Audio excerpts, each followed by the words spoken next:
سیرت النبی صلی اللہ علیہ وسلم۔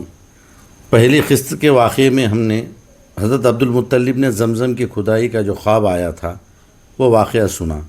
اب قسط نمبر 2 میں ہم سنیں گے 100 اونٹوں کی قربانی اور حضرت عبداللہ اور حضرت آمینہ کی شادی۔ حضرت عبد المطلب کو یہ حکم اس وقت دیا گیا جب وہ اپنی منت بھول چکے تھے۔ پہلے خواب میں ان سے کہا گیا منت پوری کرو۔ انہوں نے ایک مینڈا ذبح کر کے غریبوں کو کھلا دیا۔ پھر خواب آیا کہ اس سے بڑی کوئی چیز پیش کرو۔ اس مرتبہ انہوں نے ایک بیل ذبح کر دیا۔ خواب میں پھر یہی کہا گیا کہ اس سے بھی بڑی کوئی چیز پیش کرو۔ اب انہوں نے اونٹ ذبح کیا۔ پھر خواب آیا کہ اس سے بھی کوئی بڑی چیز پیش کرو۔ انہوں نے پوچھا کہ اس سے بھی بڑی کیا چیز ہے؟ تب کہا گیا اپنے بیٹوں میں سے کسی کو ذبح کرو جیسا کہ تم نے منت مانی تھی۔ اب انہیں اپنی منت یاد آئی، اپنے بیٹوں کو جمع کیا، ان سے منت کا ذکر کیا۔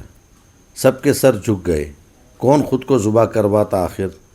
حضرت عبداللہ جو اللہ کے رسول صلی اللہ علیہ وسلم کے والد تھے، انہوں آگے آئے اور کہا کہ ابا جان آپ مجھے ذبح کر دیں۔ یہ سب سے چھوٹے تھے، سب سے خوبصورت تھے اور حضرت عبد المطلب کو سب سے زیادہ محبت انہی سے تھی، لہٰذا انہوں نے قرعہ اندازی کرنے کا ارادہ کیا۔ تمام بیٹوں کے نام لکھ کر قرعہ ڈالا گیا۔ حضرت عبداللہ کا نام نکلا۔ اب انہوں نے چھری لی، حضرت عبداللہ کو بازو سے پکڑا اور انہیں ذبح کرنے کے لیے نیچے لٹا دیا۔ جو ہی باپ نے بیٹے کو لٹایا، عباس سے ضبط نہ ہو سکا۔ عباس ان کے چھوٹے بھائی فوراً آگے بڑھے اور بھائی کو کھینچ لیا۔ اس وقت یہ خود بھی چھوٹے سے تھے۔ ادھر باپ نے عبداللہ کو کھینچا۔ اس کھینچا تانی میں حضرت عبداللہ کے چہرے پر کچھ خراشیں بھی آئی۔ ان کے خراشوں کے نشانات مرتے دم تک باقی رہے۔ اس دوران بنو مخزوم کے لوگ آ گئے۔ بنو مخزوم ایک قبیلہ تھا۔ انہوں نے کہا کہ آپ اس طرح بیٹے کو ذبح نہ کریں، اس کی ماں کی زندگی خراب ہو جائیں گی۔ اپنے رب کو راضی کرنے کے لیے بیٹے کا فدیہ دے دیں۔ اب سوال یہ تھا کہ فدیہ کیا دیا جائے۔ اس کی ترکیب یہ بتائی گئی کہ کاغذ پر 10 اونٹ لکھے جائے، ایک چٹھی پر 10 اونٹ لکھے جائے اور دوسرے پر حضرت عبداللہ کا نام لکھا جائے۔ اگر 10 اونٹ والی پرچی نکلے تو 10 اونٹ کا اضافہ کر دیا جائے، اور حضرت عبداللہ کی چٹھی نکلے تو 10 اونٹ کا اضافہ کر دیا جائے، اور اگر اونٹ کی چٹھی نکلے تو جتنے اونٹ کی چٹھی نکلے اتنے ذبح کر دیے جائے۔ ایسا کرتے کرتے ہر بار حضرت عبداللہ کا ہی نام چٹھی پر آتا تھا اور ہر بار 10 اونٹ بڑھتے جاتے تھے۔ اس طرح بڑھتے بڑھتے اونٹوں کی تعداد 100 تک پہنچ گئی۔ تب جا کر کہیں اونٹوں والی پرچی نکلی۔ اس طرح حضرت عبداللہ کے جان کے بدلے 100 اونٹ قربان کیے گئے۔ یہ پہلی بار ہوا تھا عربوں میں کہ کسی کی جان کے بدلے، انسان کی جان کے بدلے 100 اونٹ قربان کیے گئے۔ لیکن حضرت عبد المطلب کا پورا اطمینان ہو گیا کہ اللہ تعالیٰ نے عبداللہ کے بدلے 100 اونٹوں کی قربانی منظور کر لی۔ انہوں نے کعبے کے پاس 100 اونٹ قربان کیے اور کسی کو کھانے سے نہ روکا۔ جو لوگ آئے سب کو کھانے دیا، غریبوں کو، مسکینوں کو، سب انسانوں کو، جانوروں کو، پرندوں کو، سب کو کھانے دیا۔ امام ظاہری کہتے ہیں کہ حضرت عبد المطلب پہلے آدمی جنہوں نے آدمی کی جان کی قیمت 100 اونٹ دینے کا طریقہ شروع کیا۔ اس سے پہلے 10 اونٹ دیے جاتے تھے۔ اس کے بعد یہ طریقہ سارے عرب میں جاری ہو گیا۔ گویا قانون بن گیا کہ آدمی کا فدیہ 100 اونٹ ہے۔ نبی کریم صلی اللہ علیہ وسلم کے سامنے جب یہ ذکر آیا تو آپ نے اس فدیے کی تصدیق فرمائی، یعنی فرمایا کہ یہ درست ہے، اور اسی بنیاد پر نبی کریم صلی اللہ علیہ وسلم فرماتے ہیں میں 2 ذبیحوں یعنی حضرت اسماعیل علیہ السلام اور حضرت عبداللہ کی اولاد ہوں۔ حضرت عبداللہ قریش میں سب سے زیادہ حسین تھے۔ اللہ کے رسول صلی اللہ علیہ وسلم کے والد تھے تو انہیں تو حسین ہونا تھا۔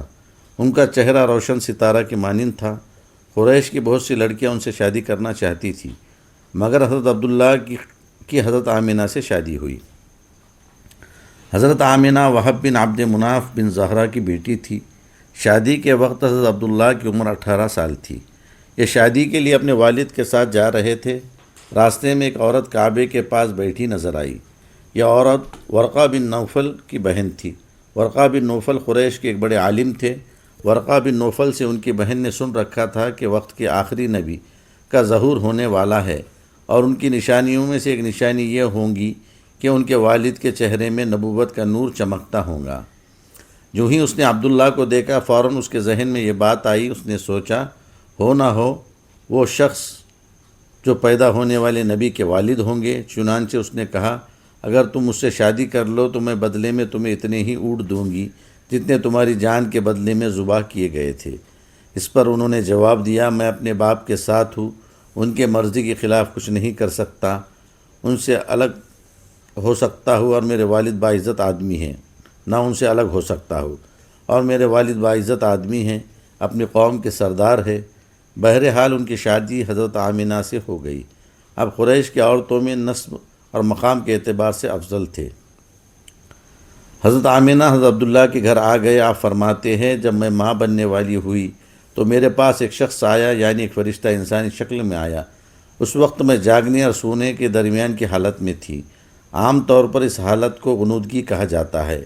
اس نے مجھ سے کہا کیا تمہیں معلوم ہے تم اس امت کی سردار اور نبی کی ماں بننے والی ہو؟ اس کے بعد وہ پھر اس وقت آیا جب نبی صلی اللہ علیہ وسلم پیدا ہونے والے تھے۔ اس مرتبہ اس نے کہا جب تمہارے ہاں پیدائش ہو تو کہنا میں اس بچے کے لیے اللہ کی پناہ چاہتی ہوں ہر حسد کرنے والے کے شر اور برائی سے۔ پھر تم اس بچے کا نام احمد رکھنا، چونکہ انجیل کے اندر پہلے سے ہی ذکر تھا کہ آخری نبی کا نام احمد ہوگا، اور تورات میں بھی اس کا ذکر تھا، اور اس کے معنی یہ تھا کہ زمین اور آسمان والے ان کی تعریف کرتے ہیں، جبکہ قرآن میں ان کا نام محمد ہے اور قرآن ان کی کتاب ہے۔ ایک روایت کے مطابق فرشتے نے ان سے یہ بھی کہا کہ تم وقت کے سردار کی ماں بننے والی ہو۔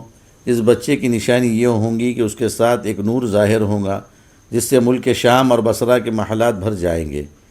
جب وہ بچہ پیدا ہو جائے گا تو اس کا نام محمد رکھنا، کیونکہ تورات میں ان کا نام احمد ہے کہ آسمان اور زمین والے ان کی تعریف کرتے ہیں۔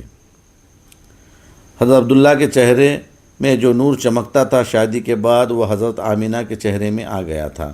امام ظہری فرماتے ہیں حاکم نے یہ روایت بیان کی ہے اور اس کو صحیح قرار دیا ہے کہ صحابہ رضی اللہ عنہم اجمعین نے حضور نبی کریم صلی اللہ علیہ وسلم سے عرض کیا اے اللہ کے رسول ہمیں اپنے بارے میں کچھ بتائیے۔ آپ صلی اللہ علیہ وسلم نے ارشاد فرمایا میں اپنے باپ ابراہیم علیہ السلام کی دعا ہوں، اپنے بھائی حضرت عیسیٰ علیہ السلام کی بشارت ہوں اور خوشخبری ہو۔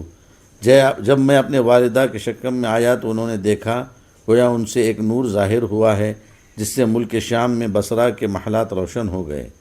حضرت آمینہ نے حضرت حلیمہ سعدیہ سے فرمایا تھا میرے اس بچے کی شان نرالی ہے، یہ میرے پیٹ میں تھے تو مجھے کوئی بوجھ اور تھکن محسوس نہیں ہوئی۔ حضرت عیسیٰ علیہ السلام وہ آخری پیغمبر تھے جنہوں نے آپ صلی اللہ علیہ وسلم کی آمد کی خوشخبری سنائی ہے۔ اس بشارت کا ذکر قرآن میں بھی ہے۔